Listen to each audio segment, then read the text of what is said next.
Jadi wangsa itu lebih ke arah genetik.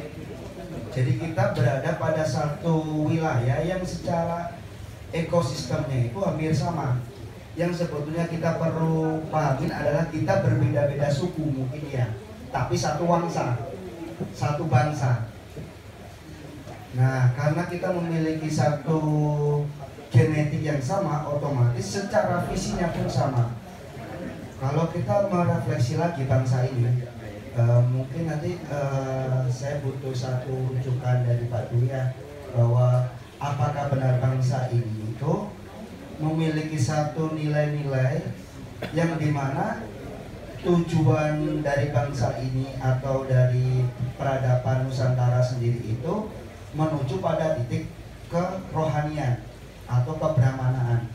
Karena kalau kita lihat suatu peradaban itu ketika dia mengarah pada satu titik posisi kebrahmanaan, maka yang dijunjung tinggi itu bukan satu kedikdayaan, tapi di sisi kerohanian. Makanya kalau kita lihat prasasti-prasasti yang sekarang tertinggal itu bukan satu kemegahan kerajaan, tapi adalah satu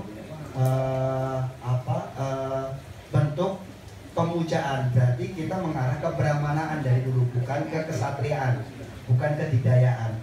Kalau kita lihat dari Yunani, Persia itu kan kemegahannya, tapi di bangsa kita ini sudah tidak mengarah ke kemegahan, tapi ke brahmanaan, tapi ke posisi di mana panembahan, jadi mengabdikan diri kepada penciptaan.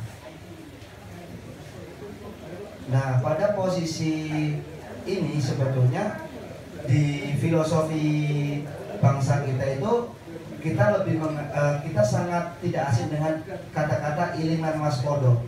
Jadi ilingan waspodo itu memposisikan setiap individu kita itu agar selalu menyadari, mengamati, memahami setiap gerak-gerik dari apa yang kita lakukan, bukan lebih ke eksternal. Kalau kita bergerak ke eksternal, maka posisinya adalah berebut eksistensi, berebut tempat.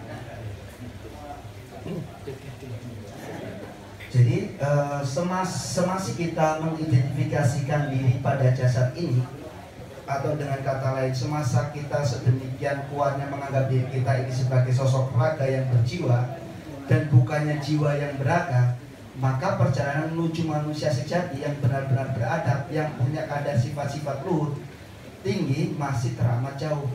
Jadi jelas bahwa bangsa kita itu mengarahkan pada satu posisi bahwa raga atau jasad ini hanya fasilitas untuk kita saling bersilaturahim, saling ada, saling dianggap seolah-olah ada. Makanya kalau di filosofi atau pemahaman pembelajaran kita itu sering kita dengar dengan istilah sukmo nguntar rogo gitu.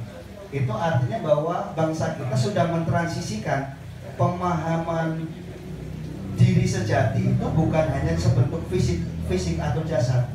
Jasad ini hanya fasilitas kita untuk berkiprah. Karena dengan jasad inilah kita memiliki satu indera sensorik atau panca indera